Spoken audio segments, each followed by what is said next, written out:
Well, to another video on the Inside Spurs channel. Happy Saturday afternoon. Hope the day's treating you well. It's looking pretty decent outside, but I hope the day's treating you well. You're looking after yourself. You're looking forward to a good weekend of, as I always joke, no Spurs football. Obviously, you got some Premier League today. We got, I think, 2 3 PMers and 7:30 being Wolves, Arsenal. And then obviously you got your 5:15, which is obviously Manchester City, Chelsea. So still enough football to get by for today. Obviously tomorrow again, some Prem, some FA Cup, obviously Coventry versus Manchester United. So still plenty of football. So enjoy it. Spurs can't ruin it for you. But if you like a lower league team, they probably will, just because you're affiliated with Spurs. In this video, we're talking a little bit around Albert Gudmondsson and potentially Spurs getting I call it an edge ahead of the Serie A teams that are after him. Also talking a little bit about Sergio Regiulon and potentially the issue as to why Brentford may not be able to sign him in the summer. As well as that, we're talking about a new centre-half target on a free in the summer, potentially joining the list of Lloyd Kelly or Tosin Adarabioyo. So plenty to get into, plenty to talk about. Just want to say, though, if you're new, give us a subscribe. You're very much welcome to join us for the journey. And let me start with the Albert Gudmondsson report. So it came from Tuttosport, who said that Albert Gudmondsson dreams about playing in the Premier League and has given Spurs encouragement to reach an agreement with Genoa for his transfer. Inter Milan and Juventus are both interested in the midfielder, but Spurs have the edge. Now, midfield is a big thing to be calling him, because I personally think of him as more of an attacker, personally. But, maybe I've missed the boat on that one. But look, I think it's fair to say he's probably nobody's first choice. Okay, it's not to say he's not a good player. Like I've always said, you can look at an Emerson, you can look at a Højbjerg, a Giovanni Celso, and think they're good players, but they maybe just don't suit what you're trying to do. Well, with Gudmondsson, I'd probably say good player, but when you see the players we're linked with Slanky, we're linked with Jimenez, we're linked with Tony, we're linked with Grassi, we're linked with Nico Williams, we're linked with so many really exciting players, and all of those players that I've labelled there are exciting. This one just kind of feels like that step below. When you think of like, oh, this guy's got an A in his exam, this guy got a B minus sort of thing, and it's not bad. It's still a good outcome, but when you're predicted to get that, it feels like a bit of like a loss. So look, I still think he stays in the Serie A. I think he goes to one of those two teams that he's been linked with. Yeah, I still see it. Yes, Spurs financially can offer a lot more, but sometimes it's not always best to outbid the other two teams that want him from that division. So we'll continue on anyway.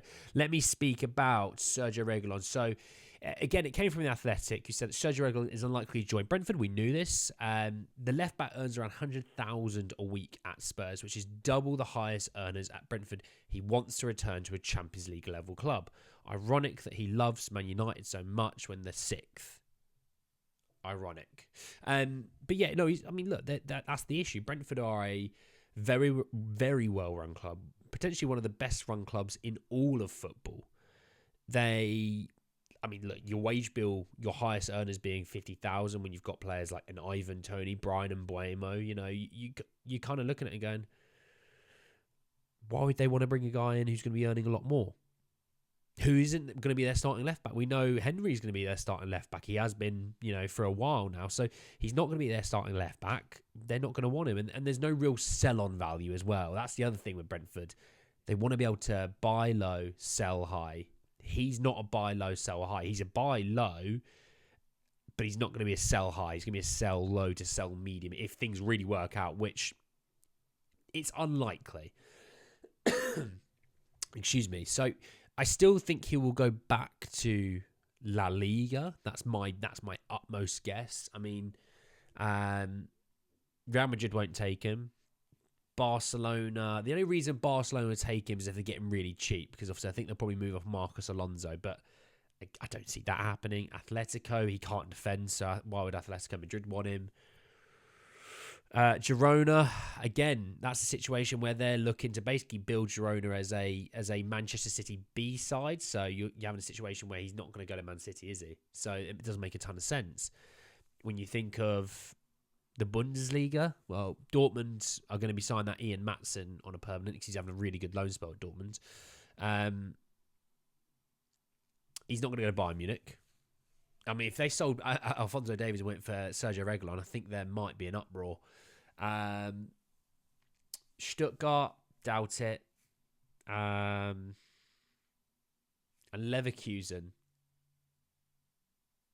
No, I doubt it. Again, I doubt it. You know, Grimaldo is absolutely fantastic, and Piero Hincapié can play backup if it is so necessary, and both are better than Sergio Reguilon. So, look, I don't think he's going to get a Champions League club. No, I doubt it. So, you know, Europa League or Conference League is where he probably will be, and there'll be a lot more options to choose from. But yeah, we'll have to wait and see on that. And then this last one. So it came from Give Me Sport, who said that Spurs are considering signing Luton Town centre-back Gabriel Osho as a free agent this summer. Adaribo and Kelly are alternative free agent options. So look, let me just tell you who he is first before I kind of give you my my spiel on him. So yeah, Luton Town centre-back obviously expires this summer. He plays sort of a little bit of centre-back, a little bit of right-back, you know, kind of in between that. He's played 18 times this season, scoring 2 goals between the FA Cup and the Premier League for Luton. Just under 1,600 minutes played this season. Look, I'm going to be honest. No. You know, I was using that whole idea of, you know, if you predicted an A and you wind up with a B minus, maybe even a C plus, it's still an all right grade. There's nothing wrong with that grade, but when you've been predicted that, it doesn't feel good, right? This is a prime example. You know, you predicted starters at mid-table teams in the Premier League who are homegrown, you know, in Adaribo and Kelly, and especially with Kelly being left-footed, that's kind of another niche situation with this all. This kind of feels like that next tier below. And I know we want to go homegrown, and maybe we want to go for that sort of free option because it's, you know, it's better for us. It allows us more flexibility elsewhere, maybe. But this doesn't feel right. This feels like they're putting this out there to kind of subdue expectations, which we should have expectations to get at least an Adaribo or a Kelly. It shouldn't be. We might miss out on that, so we'll have to go to our backup options behind them. We should be getting one of them.